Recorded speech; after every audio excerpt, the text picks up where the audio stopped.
Global index almost positive में open हुआ है, एशियन मार्केट में 50 पॉइंट से गैप अप में चल रहा है। सो लेट्स से अपना मार्केट ओपन होने के बाद क्या करता है, देन उसके अकॉर्डिंग हम ट्रेड प्लान करेंगे। ओके, सो आज फ्राइडे है, प्रीमियम ऑब्वियसली थोड़ा सा हाई होगा जो इवेंट की वजह से। ओके, फर्स्ट वीक में जो भी एंट्री प्लान करना है, जिनका ऑपरेशनल फील्ड फास्ट है, वही फर्स्ट वीक में एंट्री प्लान करें, other than mentorship candidate. Okay, mentorship candidate को स्ट्रेटेजीज पता है। ओके, रिस्क रिवॉर्ड रेशियो कैसे मैनेज करना है वो उनको पता है। जिस लेवल पे एंट्री करनी है वो लेवल में अपडेट करूंगा। Okay, pre open market free हुआ है, लगभग 80 पॉइंट से निफ्टी में हमारा गैप अप से ओपन हो रहा है। तो क्विकली स्ट्राइक प्राइस वॉच में ऐड करना है 22,600, 22,500, 22,500, 22,700 निफ्टी साठी स्ट्राइक प्राइस वॉच लिस्ट मध्ये ऍड करून ठेवायचे। बँक निफ्टी लगभग 200 पॉइंट से गॅप अप दे रहा है, तो 48,800, 48,900, 48,900, 48,800 या स्ट्राइक प्राइस बँक निफ्टी साठी ऍड करून ठेवायचे। ओके, सो बँक निफ्टीवर थोडंसं वेट करा, कारण प्रीमियम बँक निफ्टीचा प्रीमियम खूप हाय आहे ड्यू टू हाय व्हॉलेटिलिटी आणि मार्केटचे आपले इलेक्शनचे इव्हेंट्स रिझल्ट येणार आहे। सो त्या इव्हेंटमुळे पण मार्केट प्रीमियम थोडेसे हाय झालेले आहे। सर आज फिन निफ्टीवरती ज्यादा फोकस करायचा आहे। फिन निफ्टी येस सर, आज प्रीमियम फिन निफ्टीचा कमी असेल, कारण बँक निफ्टी हो, निफ्टीचे प्रीमियम तिकडे खूप हाय खूपच असणार आहे। हाय. येस, दोन्हीचाही प्रीमियम खूप हाय असणार आहे। फिन निफ्टीचा पण तरी बऱ्यापैकी हाय आहे त्या मानाने। सर फिर निफ्टी भी बहुत हाई है सर। वर्ल्ड इंडेक्सेस फ्लैट ही दिखा रहे हैं, गिफ्ट निफ्टी भी फ्लैट ही है। तो देखते हैं, हमारा मार्केट ओपन होने के बाद थोड़ी सी प्रॉफिट बुकिंग और आनी चाहिए। थोड़ा सा पी साइड में अगर रैली मिलती है, ज्यादा वेट नहीं करेंगे, तो पी साइड पे थोड़ा सा वेट कर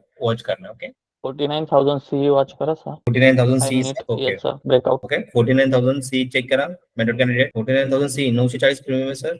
येस सर। ओके, 22,000 का फिन निफ्टी 22,000 ओटीएम का है, 22,000 का कॉल एक बार चेक करना है। ओके, अगर ये 270 के ऊपर सस्टेन रहता है तो उसमें 10 पॉइंट के लिए हम एंट्री कर सकते हैं। प्रदीप सर, यस सर, 22,000चा सी सर, 207च्या वरती 22,000 ब्रेकआउट मध्ये पण येतं। येस, तुम्ही सांगितलं तो फिन निफ्टी यस 260 ला बाय करायचा होता। 5 मिनिट टाइम फ्रेम 265 ला प्लॅन करायचा, 260 स्टॉप लॉस मेंटेन करा। 10 पॉईंटची रॅली दिली त्याने, ओके, वेट करा मी। तर 270च्या वरती निघाल्यानंतर एक 10 पॉईंटची रॅली मिळेल परत। ओके, 270 ओके, 22,000चा कॉल फिन निफ्टी। ओके, 270 च्या वरती जर कोणाला री एंट्री करायची असेल तर एंट्री करा, वीकली स्टॉप लॉस 10 पॉईंटच मेंटेन करा।